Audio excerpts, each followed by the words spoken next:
One of the absolute highlights when you visit Grand Teton National Park is the 42-mile Grand Teton National Park Scenic Drive. In today's episode, we're going to look at all the stops on the Grand Teton Loop Drive and include some tips that you'll want to know. Hi, I'm James Ian, and I've written numerous guides and published several itineraries for Grand Teton National Park. The park is centered around the iconic Teton Range, which rises straight up out of the plains of the Jackson Hole Valley.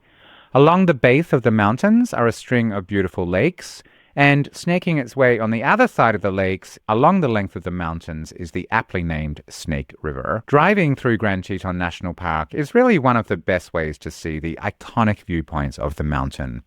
The 42-mile Grand Teton National Park Drive loops its way along close to the mountains on the inner road, and then back along the outer road, which is a little further away for more panoramic views of the mountains. In this episode, I'll show you all the best viewpoints, historic sites, natural highlights, and the best places to see wildlife. If you're watching this on YouTube, like and subscribe right now. If you're watching or listening somewhere else, follow my podcast to get the episodes as they come out. This episode is all about driving Grand Teton National Park in summer when everything is open. However, it's possible to do part of the drive in winter. If you're visiting Grand Teton National Park in winter, check out my website, parkscollecting.com, where I've written a post on the best things to do in winter in the park and a guide to visiting the park in winter. There are links in the show notes below. Be sure to stay to the end where I'll be sharing the final and possibly the best stop on the entire drive. You won't want to miss that. Let's get started. Welcome to National Parks Collecting with James Ian. The national park expert. He is here to help you have the best national parks trips ever. Get tips, discover hidden gems, and learn all you need to know. This is your path to collecting national parks experiences, memories, and maybe even a stamp or two. You can do the drive in either a clockwise or a counter-clockwise direction. There are no one-way roads, so it doesn't really matter. And there are several different points at which you can start the drive. But I'm going to describe the drive in a clockwise direction, starting from Moose in the south. This means that we're going to start on the inner park road. If you're coming from Jackson, you'll head north out of town on 2689 191 and start at Moose by turning left off the highway and crossing the Snake River to arrive in this small little settlement. So the first stop is Moose, and it's worth spending some time here. There are actually several different highlights. One of them is Junan's Chuck Wagon. This is a casual place to eat. It has Western-style meals. It's only available in the summer. It's kind of fun. There's also the Church of Transfiguration.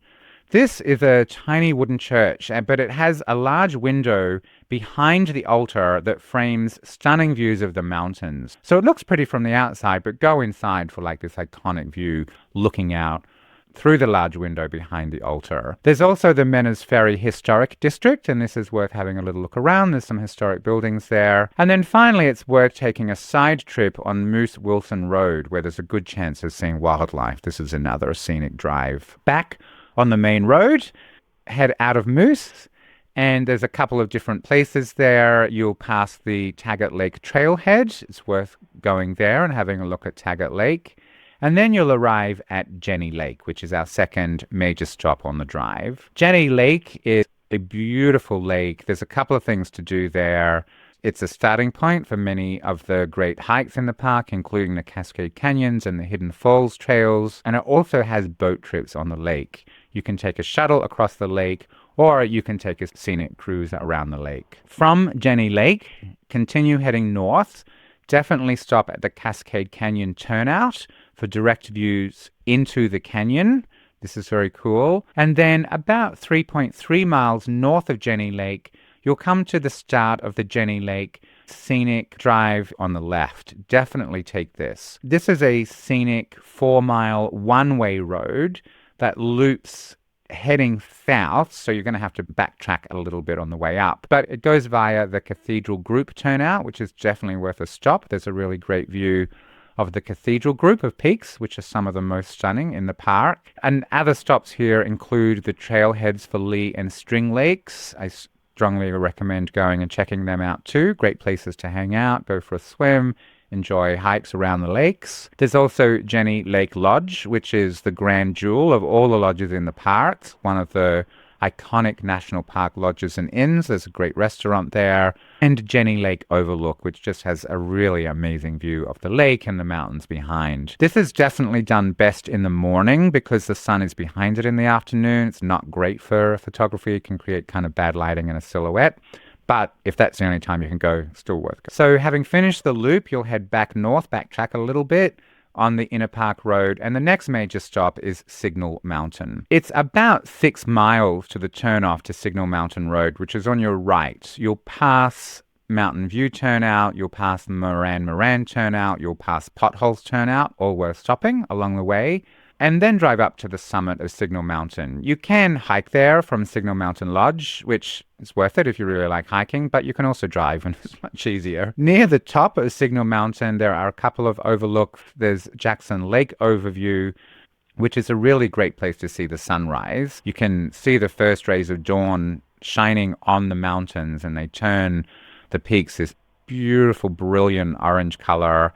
And then they turn all the mountains this pink and orange behind Jackson Lake. It's really quite stunning on a clear day. If you're doing the drive in the afternoon, there's a viewpoint right at the top of the mountain that looks over Jackson Hole Valley and the Gros Ventre Mountains that's different from the mountain views of the Grand Tetons. It's not quite as stunning, but it's still really beautiful. Back on the main Teton Park Road, which is the Inner Park Road, it's another 1.2 miles to Signal Mountain Lodge. And here they have access for boating, there's dining, and there's accommodations. Continuing north for another 1.7 miles, you'll hit Jackson Lake Dam.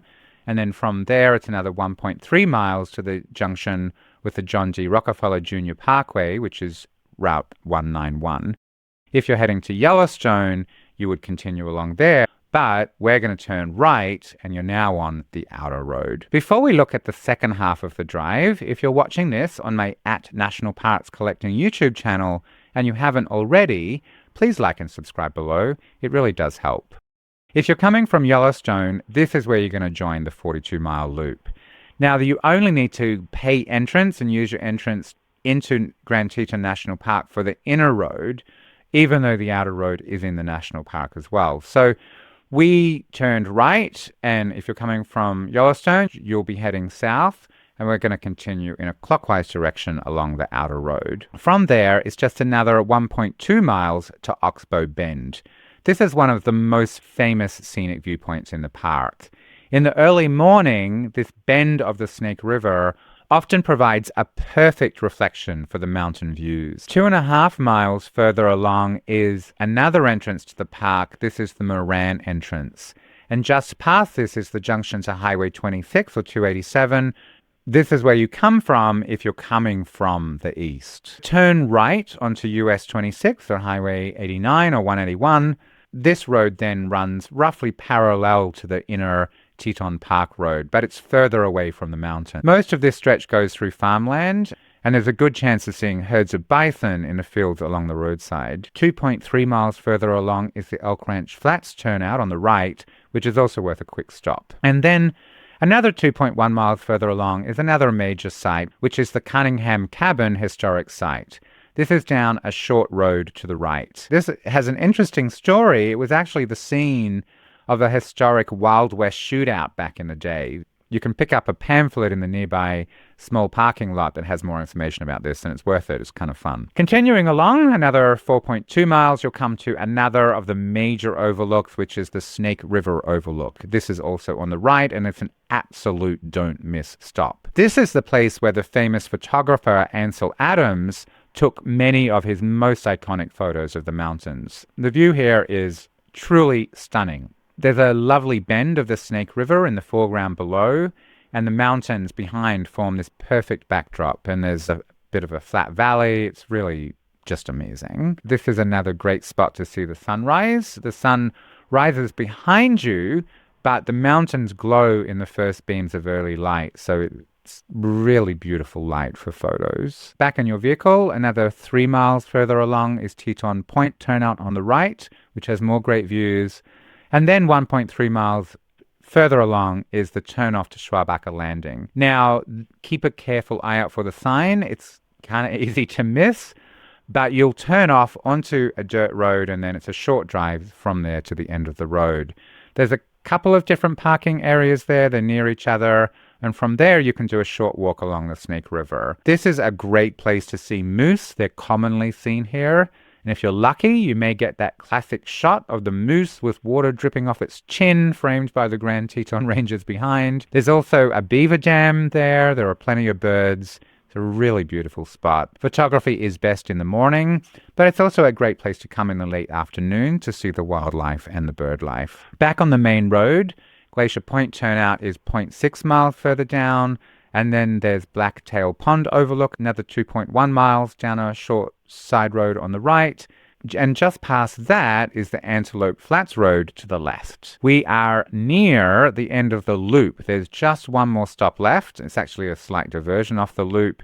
And it has one of the most iconic views in the park. But before we get there, you may be thinking, these all sound amazing, but what's the best way to incorporate the drive into my itinerary in a way that makes the most sense? It's actually one of the most common questions that people ask me, how to put everything together in a way that makes the most sense. I've described the drive in the exact order that you encounter everything along the route, and you can certainly do the drive all at once. I actually don't recommend it, unless you only have a couple of hours there. But if you have more time, you'll want to stop along the way. You'll want to do some hikes, maybe swim in the lakes, take a boat trip. You'll want to see the wildlife, and you'll want to catch the views at the best time of day. This requires a lot of coordination. You don't want to spend half your day looking for a parking spot. You don't want to be somewhere at the wrong time of the day. So this is exactly why I created super detailed itineraries for Grand Teton National Park.